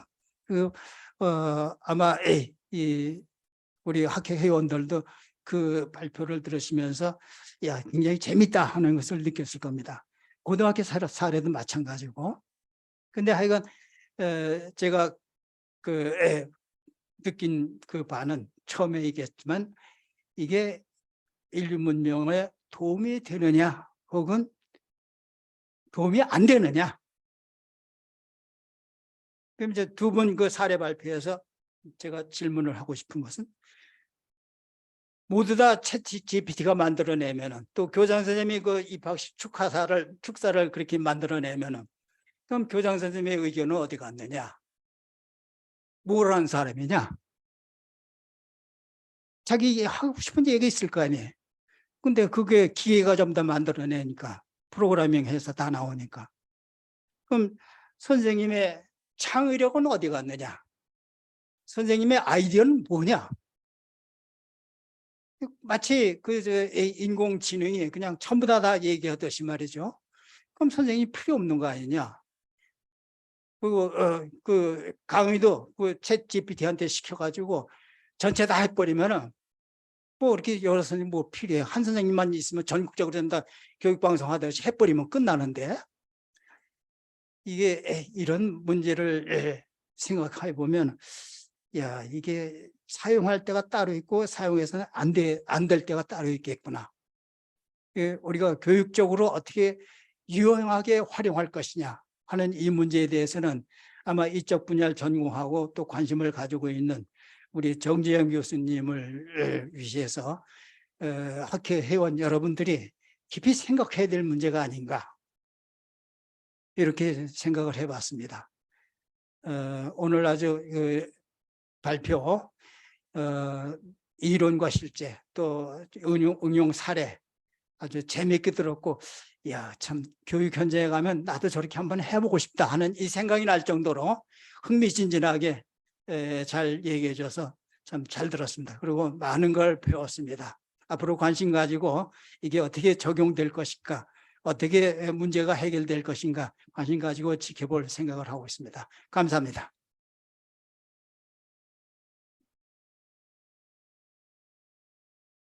네, 윤정일 교수님 총평 감사합니다. 현재까지 저희 오늘 발표에 대해서 제기된 질문이 없는 것으로 확인이 되고 있습니다. 그래서 본 포럼을 마무리할 시점에 와 있는데요. 오늘 포럼의 마무리는 이화여대 미래교육연구소 소장님이신 정재영 교수님께서 해주실 예정입니다. 정재영 교수님 앞으로 모시겠습니다.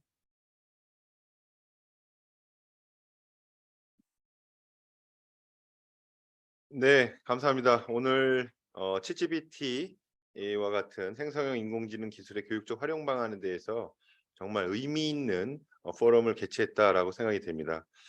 첫 번째 신사임 센터장님 이 말씀은 제가 지난번에도 한번 다른 기회에 들었었는데 오늘 또 이 교육적 활용을 위해서 더 쉽게 한 걸음 더 쉽게 해주셨지만 아직도 간극은 있는 것 같고 다시 모셔서 더 쉽게 한번 더 들어볼 수 있는 기회를 또 모시도록 시간이 되신다면 제가 한번 더 모시도록 하겠고요.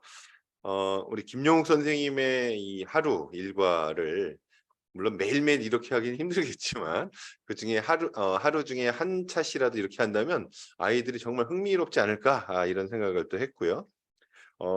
우리 기업에서는 이제 전사적 접근이라고 하는데 황윤희 선생님의 대전 이문고등학교는 전교적 접근을 지금 하고 있습니다. 사실 한두 명 선생님들이 하시는 경우는 제가 많이 봤는데 대전 이문고등학교처럼 교장 선생님을 필두로 해서 모든 선생님들이 다 쓰게 하는 이런 학교는 쉽지 않은 상황인데 정말 놀라운 상황이라고 할 수 있겠고 그런 상황에서 트러블이 많이 나올 겁니다. 그런 트러블과 이슈들을 발견해내고 또 이렇게 공유해 주시면 다른 학교들이 또 따라올 때 굉장히 많은 인사이트를 얻을 수 있다라는 생각이 듭니다.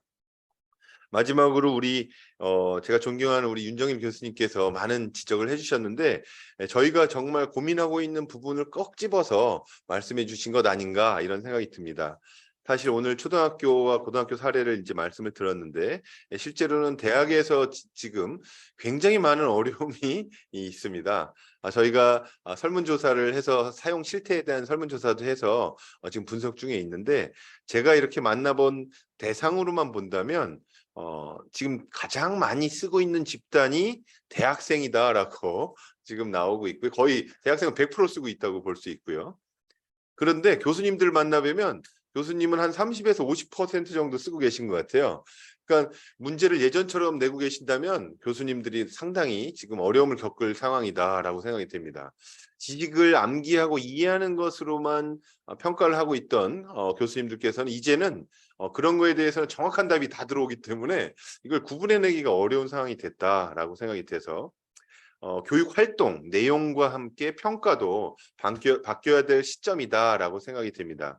여러 가지 고민들을 이제 많이 하고 있는 상황이라고 생각되고요. 예를 들면 이제 제가 어제도 어느 대학 교수님들과 함께 토론을 했었는데 제가 제안드린 방식은 예를 들면 챗GPT를 사용하지 않는 평가와 사용해서 더 그 고품질의 결과물을 내는 평가는 구분될 필요가 있다라고 생각이 됩니다. 그래서 지식을 암기하고 이해하는 걸 물으실 때는 챗GPT나 이런 도구 사용을 금하고 이제 평가를 하셔야 될 것 같고 만약에 그걸 활용하는 평가를 하실 경우 글쓰기라던가 아니면 리포트 작성이나 본인의 생각을 할 때는 예를 든다면 제가 예시로 본인이 보고서를 작성하고 두 번째 2단계로 챗GPT와 토론하면서 본인의 보고서에 대한 문제나 이런 내용들을 토론한 후에 그걸 반영해서 3단계로 최종 보고서를 작성한다. 그렇다면 AI 이런 생성형 AI가 튜터의 역할을 하게 되는 겁니다. 그래서 교수님이 그냥 1단계 보고서를 받고 평가해서 피드백해 주는 게 그동안의 고등교육이었다면 대학 교육의 혁신은 1단계로 본인이 작성하고 그걸 챗GPT를 통해서 토론해서 심화시키고 그 결과물로 3단계로 최종 보고서를 작성하면 그 내용을 가지고 교수님께서 평가하실 수도 있고요. 이렇게 여러 가지 다양한 유형으로 챗GPT를 통한 개인별 지도가 가능하다라고 생각하고요. 이런 것들이 초등학교, 중학교, 고등학교, 학교 급별로 챗GPT의 특징이나 장단점을 이제 확인하시고 교육에 있어서 교수 설계, 수업, 평가, 피드백, 그 다음에 수업의 계획에까지 반영하실 수 있는 이런 활용이 가능하다라고 저는 생각을 합니다. 오늘 세 분의 발표와 또 우리 윤정희 교수님의 코멘트까지 저에게는 너무 많은 학습이 배움이 된 좋은 시간이었다고 생각하고 한 가지만 제가 광고를 드리면 교육부의 의뢰를 받아서 저희 이화여대 미래교육연구소가 챗GPT와 같은 생성형 인공지능을 교육적으로 어떻게 활용할 수 있을까? 더 중요한 건 올바르게 활용할 수 있을까에 대한 가이드라인을 지금 연구를 하고 있는데 다음 주 금요일 21일 2시부터 그 내용의 초안을 발표할 예정으로 있습니다. 그래서 오늘 오신 분들은 관심이 많으신 분들이기 때문에 끝까지 남아 계신 분들은 다음 주에도 한번 함께 하시면서 또 많은 의견을 주시면 아마 교육부가 그 의견을 반영해서 2학기 아마 개학 전에는 가이드라인을 발표하지 않을까 이렇게 생각을 하고 있습니다. 오늘 이렇게 정말 저는 요즘에 제일 소중한 시간이 주말인 것 같은데요. 주말 시간에 오전에 이렇게 참여해 주시고 끝까지 함께해 주신 분들께 다시 한번 감사의 말씀을 드리고요. 저희 한국교육행정학회 그리고 이화여대 미래교육연구소 대구교대 AI융합교육 연구지원센터가 앞으로도 이런 함께 고민하고 나눌 수 있는 장을 많이 마련해서 또 함께 미래교육을 만들어가는 이런 계기가 되도록 함께 노력하겠습니다. 끝까지 참여해 주신 분들께 다시 한번 감사의 말씀을 드리고 오늘은 이렇게 마무리하도록 하겠습니다. 고맙습니다.